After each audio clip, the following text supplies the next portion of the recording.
Lena Brooks, a 23-year-old waitress in a small Spokane roadside diner, was wiping down the counter when she noticed three teenage boys circling an elderly biker. The man, later introduced as Walter Grizzly Kane, looked tired and harmless, simply sipping coffee after a long ride.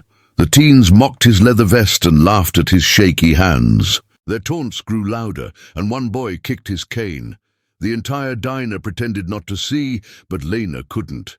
She stepped out from behind the counter and walked straight toward them, her voice firm and sharp enough to make all three freeze. She ordered them to leave immediately, standing protectively beside Grizzly like a shield. The boys tried to act tough, but her unshakable stare forced them to back away.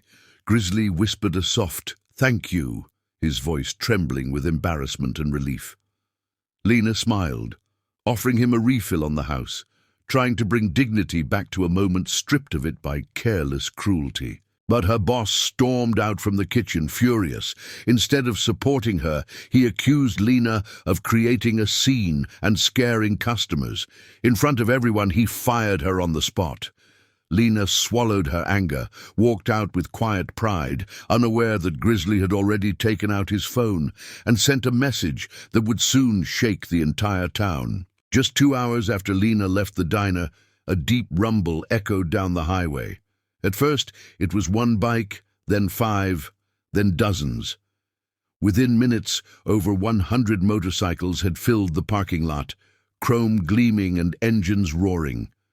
Flags waved in the wind, and the bikers' leather jackets reflected the setting sun as they surrounded the diner. Walter Grizzly Kane rode to the front, his presence commanding respect. He told the bikers exactly what had happened, how Lena protected him from the rude teens, and how she was unfairly fired for her courage. Every biker in the lot listened, their faces hardening at the injustice.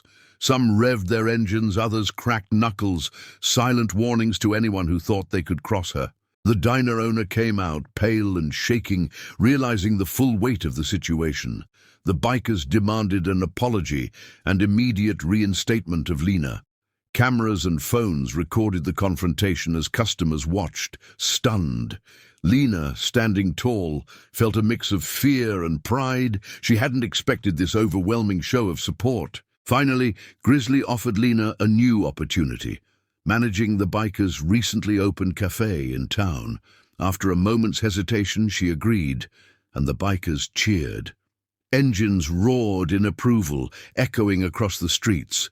The teens who had harassed Grizzly never returned, and Lena stepped into a new chapter of her life, stronger, respected, and ready for whatever came next.